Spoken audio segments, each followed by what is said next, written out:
The call came on a Wednesday afternoon while I was reviewing term sheets in my downtown office. Marcus's voice had that practiced smoothness he used when delivering bad news he'd already decided was reasonable.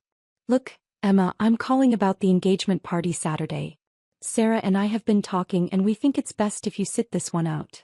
I leaned back in my chair watching the city skyline through floor-to-ceiling windows. "I see. Her family, they're heavy hitters in the venture capital world. Kleiner Perkins, Sequoia Connections. Her father sits on 3 boards. You understand how appearances matter in these circles." He paused as if waiting for me to argue. When I didn't, he continued. "It's not personal. It's just, you're still doing that nonprofit thing, right? The coding classes for underprivileged kids." "Something like that," I said quietly. "Right. Well, Sarah's crowd, they're all Stanford MBA types, tech founders, Series B and C people. I just don't want you feeling out of place. You know how mom gets when you're uncomfortable at family events."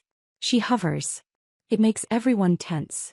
Through my office window I could see the NeuralCore logo on the building across the street. One of my portfolio companies. Their valuation had just hit $2.3 billion. "Marcus, it's fine. I understand. You're taking this really well." He sounded relieved. "I told Sarah you'd be cool about it." She was worried. You know how sisters can get territorial about their brothers. I smiled at that. Sarah Hartwell. I'd read her LinkedIn profile after Marcus first mentioned her. Wharton MBA, 3 years at Goldman Sachs, now a junior associate at her father's mid-tier VC firm. Impressive credentials. She'd probably spent the last 6 months imagining her future sister-in-law as some kind of social liability. "Tell Sarah congratulations from me," I said. "Will do. Hey, maybe we can grab coffee next month? Catch up properly." "Maybe." After he hung up, I returned to the term sheet in front of me. My CFO, David Chin, knocked and entered without waiting for permission. One of the privileges of working together for 8 years. "The Bloomberg interview goes live tonight at 6. He said, dropping into the chair across from my desk.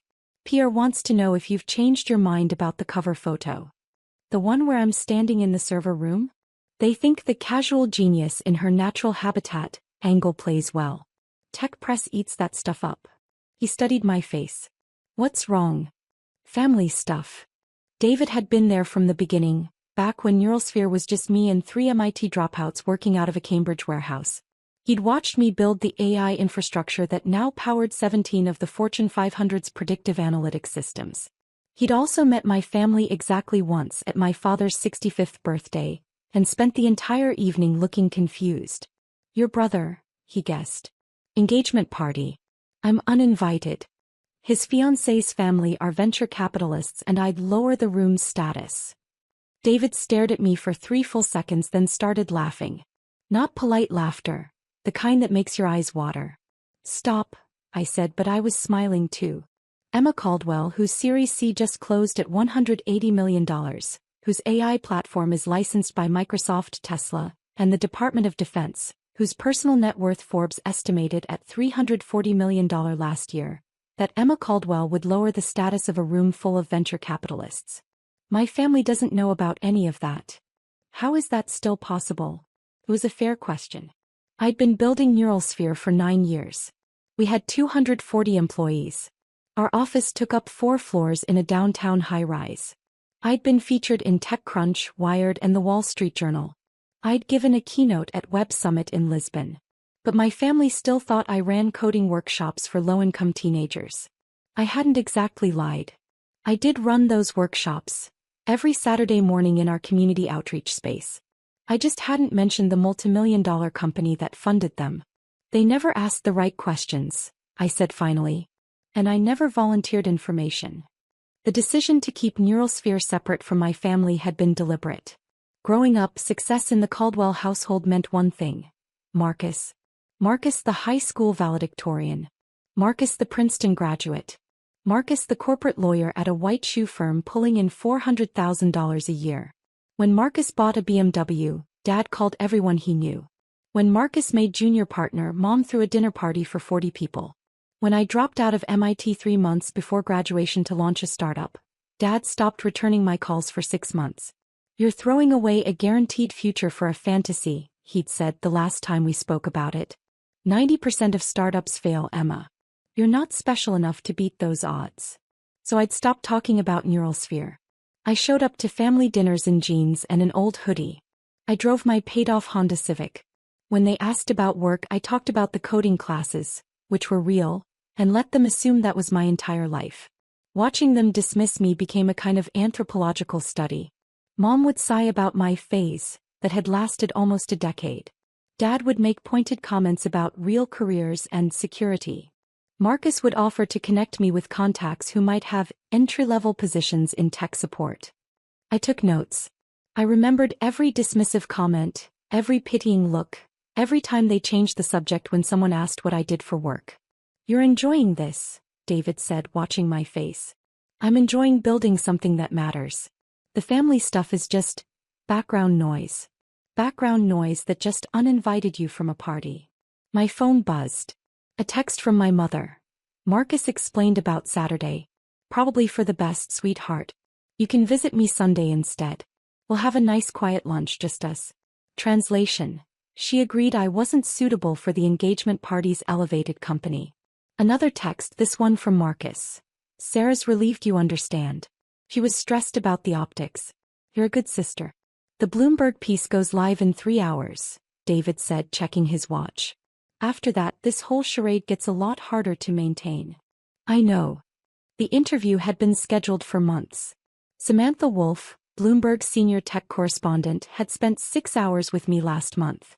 We talked about Neurosphere's architecture, our expansion into predictive modeling for healthcare, the ethical frameworks we'd built around AI decision-making.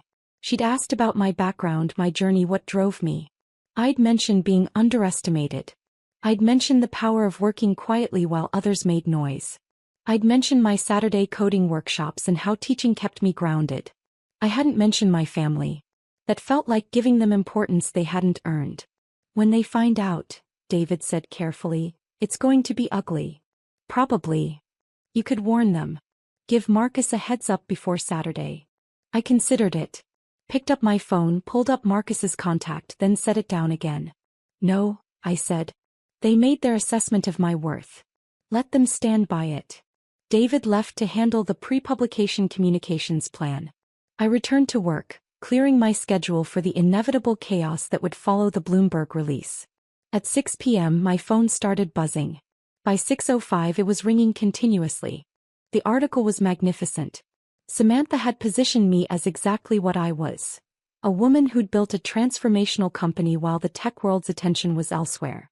The headline read, "The Invisible Unicorn: How Emma Caldwell Built a $180 million AI Empire While Everyone Was Looking the Other Way." There was a photo of me in our server room, arms crossed, slight smile. The caption noted that Neurosphere's proprietary algorithms now influenced everything from traffic patterns in major cities to FDA drug approval predictions. The article mentioned my MIT background, how I'd been recruited by every major tech company before dropping out to start Neurosphere. It detailed our client list: Microsoft, Tesla, Lockheed Martin, Johns Hopkins, the Department of Homeland Security.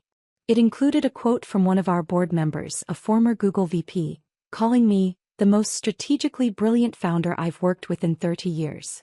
It mentioned the $180 million Series C funding round we'd closed the previous month, led by Andreessen Horowitz and joined by Sequoia Capital. Yes, that's Sequoia, the one Sarah's father supposedly had connections to. And it mentioned, almost as an afterthought, that I still taught coding classes every Saturday to high school students in underserved communities. Because technical excellence without social responsibility is just ego, I'd told Samantha. By 6:30 I had texts from 3 board members, 5 investors and a dozen journalists requesting interviews. Forbes wanted to schedule a photo shoot. TechCrunch wanted me on their podcast. An executive recruiter informed me that 3 Fortune 100 CEOs had reached out asking if I'd consider board positions. Nothing from my family. I drove home to my brownstone in Cambridge, purchased for $2.3 million 3 years ago, renovated carefully, filled with books and art and the kind of comfortable furniture you buy when you know you'll never need to move. My neighbors thought I was a remote consultant for some vague tech company. They were friendly but incurious, which suited me perfectly. Thursday morning I taught my regular coding class. 16 students, ages 14 to 18, learning Python and basic machine learning concepts. This was the part of my week I protected fiercely, the thing that kept me connected to why I'd started Neuralsphere in the first place. Technology should be accessible. Success should lift others. Power should be used to open doors, not close them. The kids knew I worked in tech. A few had seen the Bloomberg article. One of their teachers had sent it around as an inspirational example. "Ms. Caldwell," Janaya asked during break, "is that really you? The article said your company is worth hundreds of millions of dollars." "The company's worth that much," I clarified. "I just built it." "But you're actually rich?" "I'm comfortable," I said carefully. "And I still show up here every Saturday because this matters more than any amount of money." Marcus called that afternoon. I let it go to voicemail. Hey, listen. Someone at Sarah's firm sent around this Bloomberg article and there's a woman in it named Emma Caldwell. Same name as you, right? Weird coincidence. Anyway, call me back." I deleted the voicemail without responding. Friday my mother called. I answered because she rarely called during work hours. "Emma, the strangest thing. Your father's golf partner mentioned seeing an article about an Emma Caldwell who runs some big tech company. We told him it must be a different person, but he seemed quite sure. He even showed us a photo on his phone and Bill swears it looked just like you." "Mom, I'm in a meeting." "Of course, dear. We just thought it was funny. Imagine if it actually was you." She laughed at the absurdity. I hung up without commenting. Saturday morning arrived with clear skies and temperatures in the mid-60s. Perfect engagement party weather. I taught my coding class, went for a run along the Charles River, and spent the afternoon reading acquisition proposals from two companies interested in purchasing minority stakes in Neuralsphere. At 6 p.m., Marcus's engagement party began at the Four Seasons overlooking Boston Harbor. I wasn't there, of course. I was at home, making pasta and watching the early returns on Neuralsphere's newest contract, a $43 million deal with the European Union for climate prediction modeling. My phone started ringing at 7:30. "Marcus, Emma, where are you?" I let it go to voicemail. Text from Marcus. "People here are asking about you. Sarah's father knows about Neuralsphere. He wants to meet you. This is insane." Text from Mom. "Emma Jean Caldwell, Marcus says there are investors at this party who want to talk to you about your company." "What company? Call me immediately." Text from Dad. "I'm hearing things that don't make sense. Call your mother." I poured a glass of wine and reviewed the latest performance metrics from our healthcare division. Revenue was up 34% quarter-over-quarter.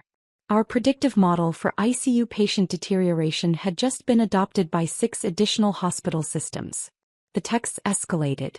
"Marcus, Sarah's father is asking why you're not here. He says Sequoia was part of your Series C. Sequoia, Emma.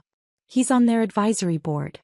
He wants to know why his future sister-in-law didn't tell him she's running a major AI company."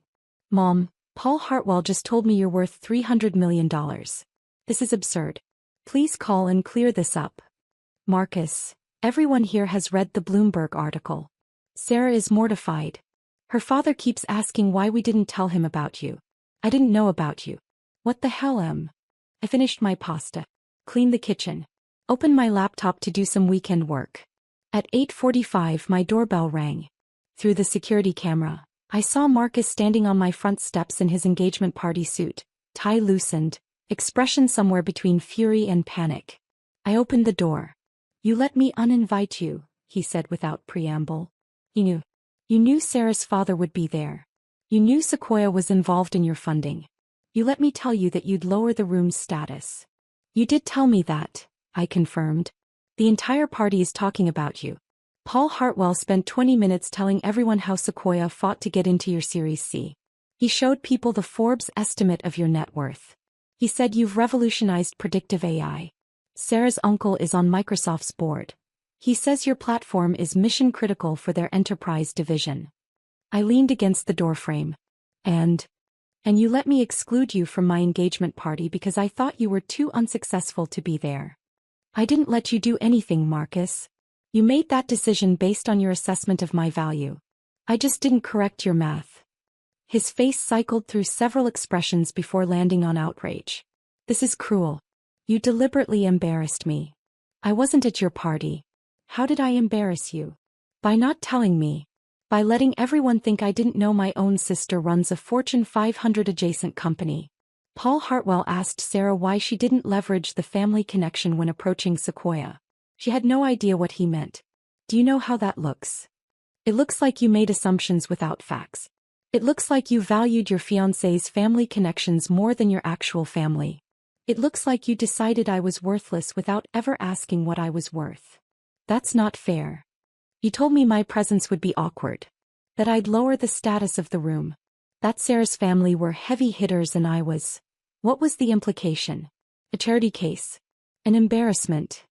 Marcus opened his mouth then closed it. He had, after all, said exactly that. You could have told me years ago, he said finally, his voice quieter. Why didn't you? Because 9 years ago when I dropped out of MIT to start this company, Dad said I wasn't special enough to beat the startup odds. When I tried to talk about my work, Mom changed the subject.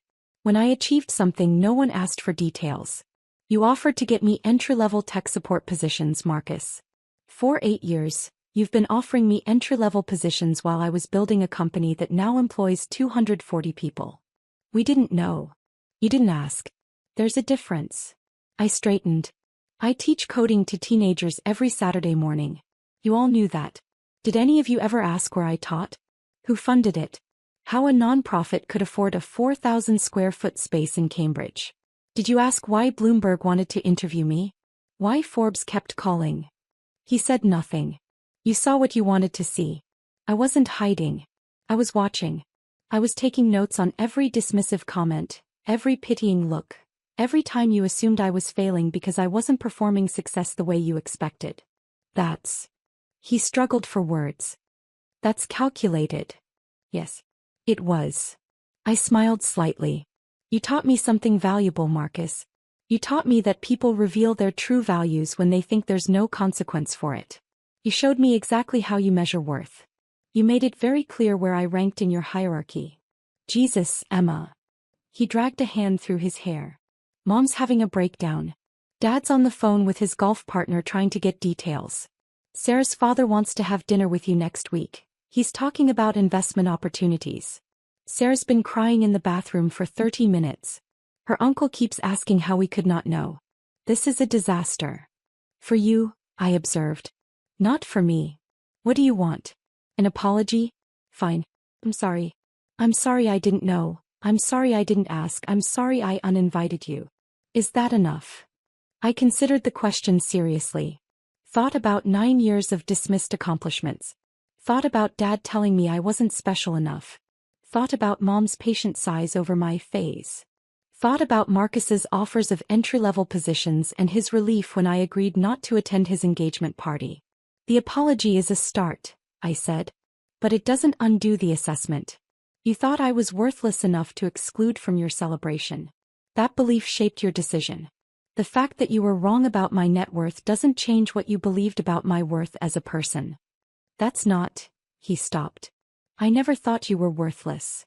You thought I was embarrassing. Awkward. Low status. Someone who would drag down the room's caliber. I shook my head. Those were your words, Marcus. You said my presence would be problematic around venture capitalists. Turns out venture capitalists are pretty comfortable around someone who just closed a $180 million Series C. His phone buzzed. He glanced at it, grimaced. Sarah wants to know if you'll come to the party now. Her father wants to introduce you to some people. No. Emma. I wasn't suitable for the party when you thought I was a failed MIT dropout teaching coding classes. I'm not suddenly suitable now that you've learned I'm worth something in dollars. My value didn't change. Your perception did. That's your problem, not mine. So what, you're just going to cut us off? Never speak to the family again? I'll speak to you when you say something worth hearing. When Mom stops calling my career a phase. When Dad stops offering advice on job security. When you stop measuring my worth in terms of whether I embarrass you. I started to close the door. Wait, Marcus said. Sarah's father, he really does want to meet you. He's talking about Sequoia potentially funding your Series D. He knows people at Kleiner Perkins at Benchmark. This could be important for your company. I paused, smiled. Marcus, Sequoia already has our contact information. If Paul Hartwell wants to discuss future funding, he can reach out through our CFO like everyone else. I don't need my brother's fiancée's father's connections. That's what you never understood. I never needed what you had. I built my own. His phone rang. He looked at me. It's Sarah. You should answer. It's your engagement party after all. Emma. Congratulations on your engagement, Marcus. I hope you and Sarah are very happy together. I really do. I closed the door gently but firmly. Through the security camera, I watched him stand on my steps for another minute before finally answering his phone and walking back to his car. Inside, my phone was buzzing with messages. Mom wanted to talk. Dad wanted explanations.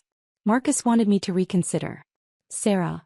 I had a text from a number I didn't recognize introducing herself as Sarah Hartwell and apologizing for the misunderstanding. There was also a message from Paul Hartwell himself sent through LinkedIn. Ms. Caldwell, I'm mortified by my daughter's family's treatment of you this week. I've been following Neurosphere's progress for 2 years. Would very much like to discuss future collaboration. My apologies for the circumstances of this introduction. Paul Hartwell. I responded, Mr. Hartwell, thank you for reaching out. Please contact David Chin, our CFO, to schedule a formal meeting. Looking forward to discussing Neurosphere's trajectory. Best regards, Emma. Professional. Cling. No acknowledgement of the family connection. Sunday morning I taught my coding class. Janaya had made significant progress on her machine learning project, a model to predict optimal bus routes based on ridership patterns. I spent extra time with her, explaining the mathematics behind gradient descent, watching her face light up as the concepts clicked. This was success. Not the money, not the Bloomberg profile, not the revenge of watching Marcus squirm at his engagement party. This, passing knowledge to someone hungry for it, watching curiosity transform into competence, knowing that 16 students would leave my class with skills that could change their trajectories. Monday morning, David arrived at my office with coffee and a knowing look. So, he said, how was your weekend? Quiet. Productive. Your brother called our main line Saturday night. Left a message asking for me to call him about the family situation. Don't. Wasn't planning to. He sipped his coffee. Paul Hartwell's office called this morning. Wants to schedule lunch. I told them we'd review our calendar and get back to them. Make him wait a week. We're not desperate. Never thought we were. He paused. Your family's going to keep calling. Probably. Eventually you'll have to talk to them. Eventually, I agreed. When they're ready to have an actual conversation instead of trying to retrofit me into a narrative that makes them feel better about their assumptions. David nodded. He understood. He'd been there when Neurosphere was just a concept and a warehouse lease. He'd watched me work 18-hour days, sleep on a cot in the office, exist on coffee and determination. He'd seen me rebuild our core algorithm from scratch when the first version failed. He'd been in the room when we landed our first Fortune 500 client. He knew this company wasn't luck or timing. It was relentless, strategic, calculated work. The same kind of calculation that had let me watch my family dismiss me for 9 years while I built something undeniable. You're not cruel, he said quietly. You're just done pretending their perception matters more than reality. Exactly. A week later, Marcus showed up at my office. He'd apparently charmed his way past security by dropping Paul Hartwell's name. David escorted him up personally, more out of curiosity than courtesy. Marcus looked around my space. The corner office with city views, the minimalist aesthetic, the wall of achievements and patents, the photo of me shaking hands with the Secretary of Commerce. This is what you do, he said. This is what you've been doing. Yes. You really teach coding classes every Saturday? Every single Saturday for 7 years. Same kids, watching them grow. 3 of my former students are now studying computer science at MIT. 2 are at Stanford. 1 just got accepted to the Google internship program. He absorbed that. I owe you a better apology than the one I gave at your door.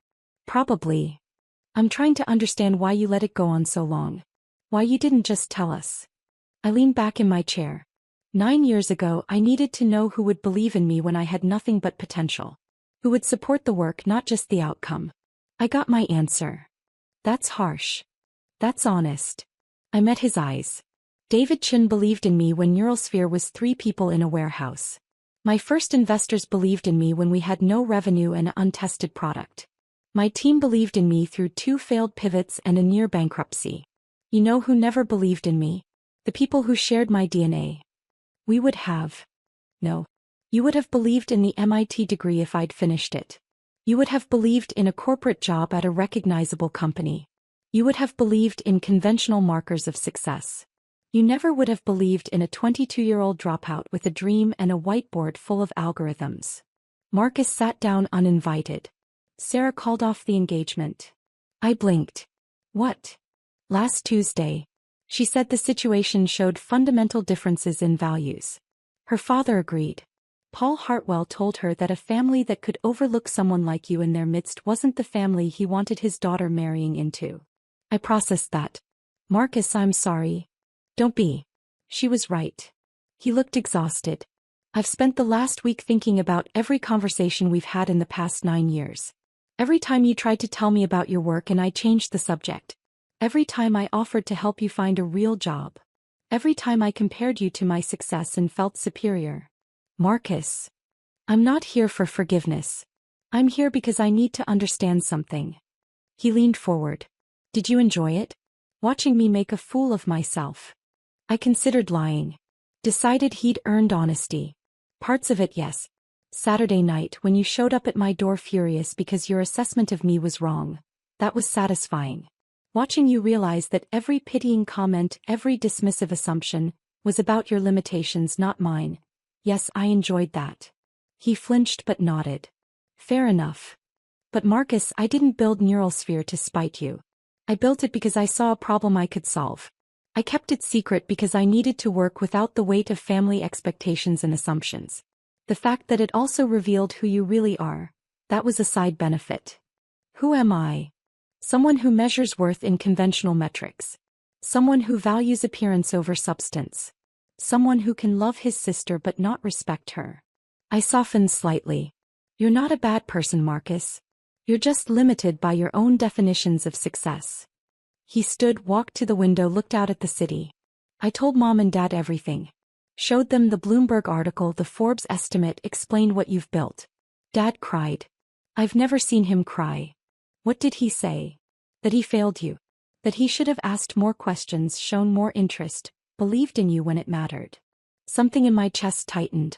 I pushed it away. What do you want, Marcus? Why are you here? To tell you that we were wrong. Completely, fundamentally wrong. To ask if there's any path back to being your family. I don't know, I said honestly. I'm not interested in a relationship based on my net worth. I'm not interested in suddenly being valued because I'm successful in terms you recognize. If you want to be my family again, it has to be because you actually see me, not because Bloomberg told you who I am. How do we do that? Start by asking questions instead of making assumptions. Show up for things that matter, like my Saturday coding classes. Learn about my work not because it's impressive but because it's mine. Stop measuring my worth in terms of how I reflect on you. Marcus nodded slowly. I can try. Trying is good. Results are better. He moved toward the door, then paused. For what it's worth, I'm proud of you. I should have said that years ago. Yes, I agreed. You should have.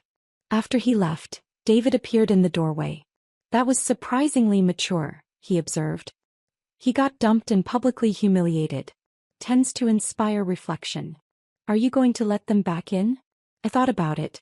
Thought about Saturday mornings with my students, about building something meaningful, about the people who'd believed in me when belief was all I needed. Maybe, I said. On my terms. If they earn it. Good boundaries. I learned from the best. I smiled at him. We've got the EU presentation next week. Ready. Always. We returned to work, to the actual substance of success. Solving problems, building systems, creating value. The family drama was background noise again, as it should be. 3 months later, my parents attended one of my Saturday coding classes. They sat in the back, watching quietly as I helped Janaya debug her neural network implementation. Afterward, Dad shook hands with every student, asked about their projects, listened to their dreams. You're good at this, he said to me as we walked to the parking lot. I know. He stopped walking. I need to say something I should have said 9 years ago. I was wrong. I was wrong about you dropping out, wrong about your potential, wrong about what matters. You didn't just beat the startup odds. You revolutionized an entire sector. And more importantly, you used your success to lift others. That's who you are. I missed it because I was looking for something else. What were you looking for? A version of success I understood. The version I achieved. I wanted you to be safe, secure, conventional. I didn't trust you to create your own definition. He met my eyes. I'm sorry. You deserved a father who believed in you without proof. It wasn't enough to undo 9 years. But it was a start. Come next Saturday, I said. Janaya's presenting her final project. She's brilliant, and she needs people to see her brilliance. I'll be there. He was. And the Saturday after that. And the one after that. Marcus attended too, bringing coffee for everyone and asking smart questions about machine learning applications. He was genuinely trying to understand the work rather than the outcome. Mom took longer. She struggled with reframing her understanding of who I was. But she showed up eventually, baking cookies for the students, learning their names, watching with wonder as they coded solutions to problems she couldn't understand. 6 months after the engagement party, Paul Hartwell and I finalized a strategic partnership between Neurosphere and a consortium of firms including Sequoia. Not because of family connections but because our technology aligned with their portfolio needs. Sarah sent me a LinkedIn message. I hope you know my father didn't end things because of your net worth. He ended things because he saw how my family treated you when they thought you were unsuccessful. He taught me that character shows most clearly in how we treat people we think can't help us. I'm sorry for my part in that situation. I hope your family has learned what he tried to teach me. I responded, thank you for the apology. I hope you find someone whose family deserves you. She deserved that. Whatever her flaws, she'd been willing to learn. A year after Bloomberg published the profile, Forbes invited me to speak at their Under 30 Summit. They wanted me to talk about building success while being systematically underestimated. I stood on that stage and told the truth. My family thought I was a failure for almost a decade. They measured my worth by their standards and found me wanting. And that was the greatest gift they could have given me. Because it forced me to define success for myself. Not in terms of their approval or recognition, but in terms of impact and purpose. I paused, looked out at hundreds of young founders and entrepreneurs. You will be underestimated. People will mistake your quiet work for lack of ambition. They'll confuse your unconventional path with failure. Let them. Build anyway. Create value, solve problems, lift others. Success isn't about proving people wrong. It's about building something so undeniable that their opinions become irrelevant. The audience stood. Not because I was worth $340 million, but because I'd said something true. Afterward, my family waited backstage. Dad hugged me fiercely. Mom cried. Marcus said, I'm learning. Still learning, but I'm trying. I know, I said. I see you trying. That counts. We went to dinner at a small Italian place where nobody cared about net worth or Bloomberg profiles. We talked about Janaya's acceptance to MIT, about Marcus's new job at a nonprofit law clinic, about Mom's volunteer work with literacy programs. We talked about the work, not the outcome. The purpose, not the profit. It wasn't perfect. Some wounds take longer to heal than others. But it was honest, and that mattered more than any amount of money or recognition. Late that night, back in my brownstone, I sat at my desk and looked at the framed photo on my wall. Me and my first 16 coding students 7 years ago, all of us grinning like we'd discovered something precious. That photo wasn't worth $180 million. But it was worth infinitely more than my family's belated approval. I'd built something meaningful while they weren't looking. And in the end, that was its own perfect revenge.